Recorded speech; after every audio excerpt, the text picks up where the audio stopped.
ग्राम प्रधान जी,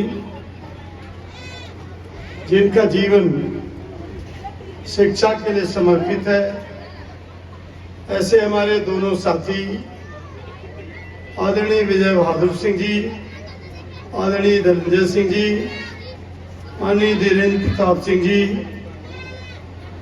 शिक्षक साथियों, बहनों और भाइयों, हमारे बहुत जुझारू और लड़ाकू प्रतिनिधि आदरणीय राजेंद्र विश्वकर्मा जी, प्यारे बच्चों, इस समारोह ने प्राथमिक स्कूलों के बारे में आम जनता की धारणा को बदल दिया। ऐसे कार्यक्रम सामान्यतया निजी स्कूलों के छात्रों द्वारा आयोजित होता है। पब्लिक स्कूलों के जो छात्र हैं वो इतना बेहतरीन परफॉर्मेंस देते हैं। आपने भागापार के प्राथमिक विद्यालय में परिवर्तन का नया संदेश दिया है। आज प्राथमिक विद्यालयों में योग्यतम शिक्षक चयनित होकर आते हैं। चयनित वही होता शिक्षक के रूप में जो पीसीएस की तैयारी करता है। मेधा और प्रतिभा के धनी बच्चे आज की तारीख में प्राथमिक विद्यालयों में अध्यापक के रूप में कार्य कर रहे हैं। इनमें प्रतिभा की कमी नहीं, इनमें मेधा की कमी नहीं, ऊर्जा की कमी नहीं।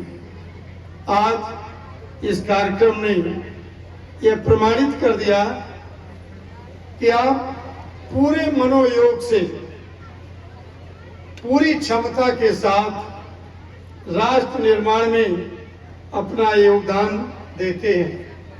ये बच्चे भारत के भविष्य हैं, देश का भविष्य इन्हीं बच्चों के प्रतिभा पर टिका हुआ है।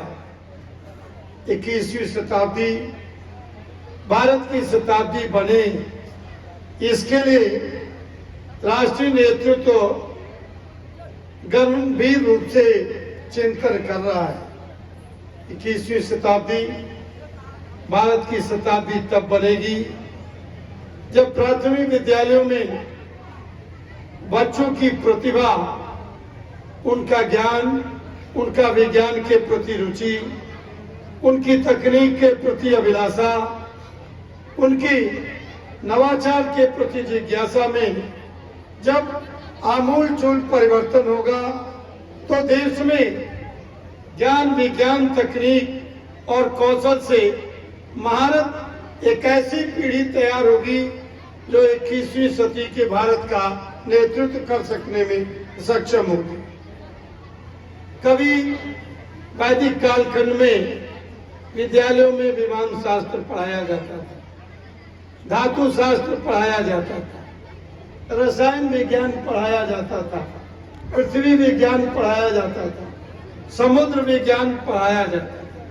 लेकिन आज वैदिक ज्ञान की जो हमारी शाश्वत परंपरा थी, वो परंपरा विलुप्त हो गई और देश की शिक्षा प्रणाली, मैकाले की शिक्षा प्रणाली को देश ने अडॉप्ट कर लिया, अपना लिया। हमने अपना ज्ञान का मूल वैदिक स्रोत भुला दिया और गुलामी के रास्ते पर हम चल। जब मैकाले ब्रिटिश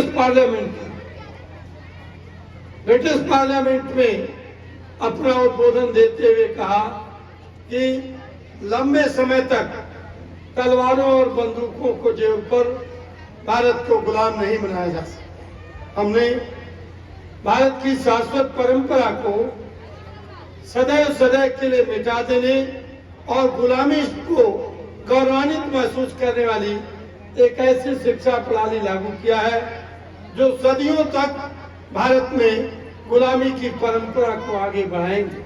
एक ऐसी शिक्षा प्रणाली हमने भारत में लागू किया है जो हर भारतीय के मन में अपने गौरव को अब तिरस्कृत भाव से देखने के लिए मानसिक रूप से तैयार करेगा।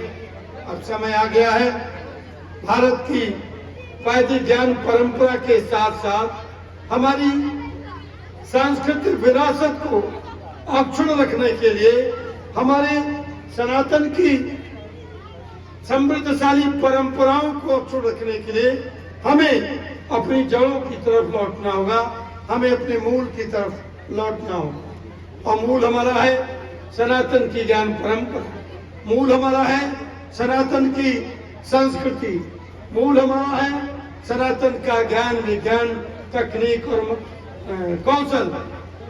कभी तक्षशिला, नालंदा जैसे विश्वविद्यालय दुनिया में ज्ञान के केंद्र के रूप में स्थापित थे और अलाउद्दीन खिलजी ने न केवल लूटा, आग लगा दिया, हमारी वैदिक ज्ञान परंपरा के मूल ग्रंथों को जलाकर खाक कर दिया। हमारे सामने एक बड़ी चुनौती है, कैसे भारत विश्व शक्ति बने। और विश्व शक्ति हम तब बनेंगे, दुनिया का नेतृत्व करने में भारत तब सक्षम बनेगा जब हमारी प्राथमिक शिक्षा की बुनियाद मजबूत होगी। मजबूत बुनियाद पर मजबूत इमारत खड़ी होती है। मैं जानता हूं शिक्षा के बिना मनुष्य अधूरा है। शिक्षा ही ऐसी चीज है जो प्रगति के बंद दरवाजों को खोल देने में सक्षम है।